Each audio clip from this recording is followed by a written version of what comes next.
Bu bizim ikinci otaqdır. Birinci otaqdan çıxdıq. Gedirik o böyük bizim en görkəmli, qəşəng, belə sərgəli bir otağa gedirik. Buradan çəkə görür. Bax var amaya. Maşallah, Hazırlı maşallah. olmaz. Yəni torda yalan var. Yumuşaqlığı var. Qəşəng. Bir gelir başqa otaqlara. Bunları çəkmişik. Gedir ana otağa gedir. Ana otağa. Burada da maşallah aramamız çok güzeldir. Ölü yok, bir şey yok.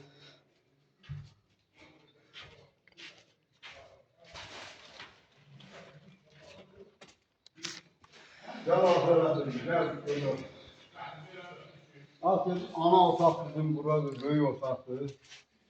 10 metre uzunu, 7 metre eni. Bəli, bəli. Ve 1, 2, 3, 4, 6 dolap. Yanlarında da yine birleştirmişim, geçen. Evet. Daha burada yarpağın üstünde şafı var. Daha bunu çok kaldırabilmirəm, xahiş edirəm, xarab olur. Bak. Hele gel buradan. Operasyon.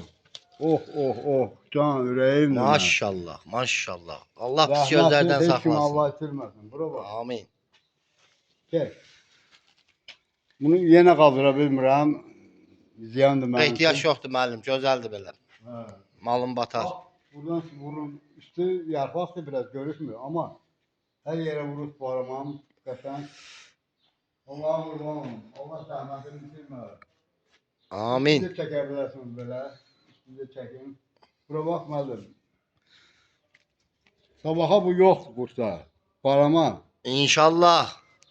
Allah qoysun. Bura baxın. Şirinlikli olsun ay müəllim. Sağ olun. Vur, bunu da yenə qaldıra bilmirəm. Vur bura, bu yerə vur. Tordadır, düzdürmü? Bəli, bəli, görürəm. Daha bir gedək başa kimi ev yoxdur. Yaxına çəkilmə. Ay mənim ürəyim, bir bura vursana nə var?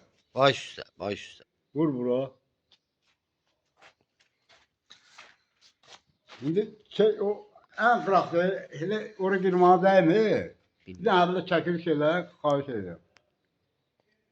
Gözəl süper baramam var. Allah bize gələn də işləmək istəyirəm. Bir dənə də ora vur.